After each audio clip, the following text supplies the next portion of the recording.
ترمذی اور ابو داؤد شریف کی حدیث پاک ہے، حضرت صخر بن وداعہ رضی اللہ تعالی عنہ سے روایت ہے، جان عالم نور مجسم صلی اللہ تعالی علیہ وآلہ وسلم نے فرمایا، اور آگے دعا ہے جو حضور علیہ السلام نے اللہ کریم کی بارگاہ میں عرض کیا کہ الہی تو میری امت کے لیے صبح میں برکت دے، اور حضور صلی اللہ تعالی علیہ وسلم کوئی لشکر بھیجتے تو صبح کے وقت بھیجتے، اور حضرت صخر رضی اللہ تعالی عنہ تاجر تھے، یہ اپنی تجارت کا مال صبح کو بھیجتے، یہ صاحب ثروت ہو گئے اور ان کا مال زیادہ ہو گیا۔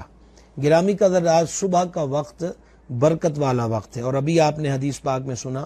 کہ جان عالم علیہ السلام نے اللہ کریم کی بارگاہ میں عرض کی کہ مولا تو میری امت کے لیے صبح میں برکت عطا فرما۔ ہمارے ہاں نماز فجر کو گول کر دیا جاتا ہے، یا نماز فجر کے فوراً بعد سونے کا سلسلہ ہوتا ہے۔ یہ وقت برکت کا وقت ہے، اور بعض روایات کے مطابق یہ وقت رزق کی تقسیم کا وقت ہے۔ اب عجیب بات ہے کہ جب رزق بٹ رہا ہو، برکت تقسیم ہو رہی ہو، اس وقت تو ہم بستر پہ لمبی تان کر سوئے ہوں، اور پھر دن بھر شکوے کرتے رہیں کہ روزی میں برکت نہیں ہے یا میرے پاس رزق نہیں ہے۔ لہٰذا بندے کو کوشش کرنا ہوتی ہے، بندہ کوشش اپنی حیثیت و وقعت و استطاعت کے مطابق کرتا ہے، لیکن اللہ تبارک و تعالی اس کا جو بدلہ ہے وہ اپنی شان کے لائق عطا فرماتا ہے۔ اس لیے صبح کے اوقات کار میں حضور علیہ الصلاۃ والتسلیم نے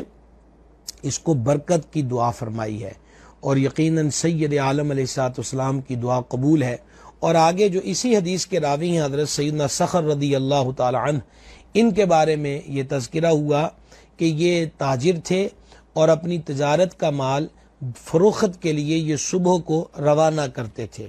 اور یہ صاحب ثروت ہو گئے، یعنی مالدار ہو گئے، اور ان کا مال بہت زیادہ ہو گیا، اس میں بہت زیادہ برکت ہو گئی۔ اس لیے گزارش یہ ہے کہ صبح کے وقت، خصوصاً آج کل تو ماہ رمضان شریف ہے، الحمدللہ سحری میں اٹھنا ہوتا ہے، غیر رمضان میں بھی فجر میں اٹھیے، یہ نماز ہے، فرض نماز ہے، پھر یہ وقت برکت کا وقت ہے، اور یہ وقت رزق کی تقسیم کا وقت ہے۔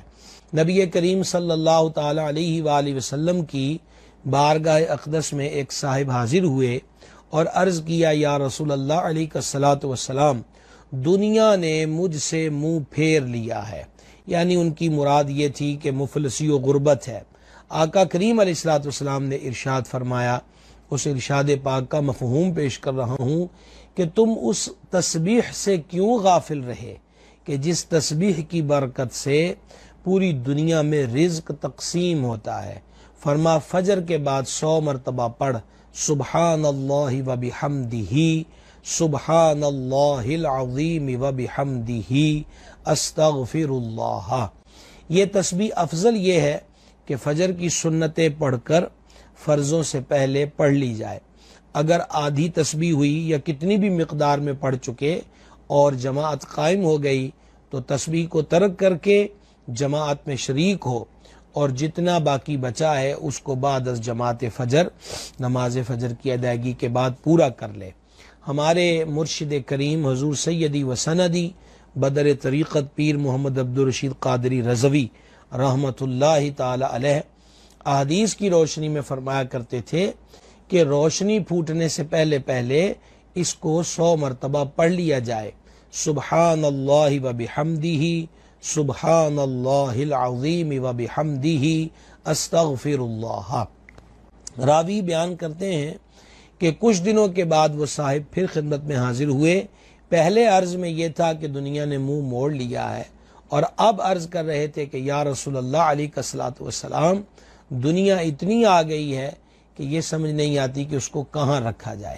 تو یہ صبح کا وقت برکت کا وقت ہے، صبح کے وقت نیک جائز کام کے لیے سفر کی ابتدا کی جائے،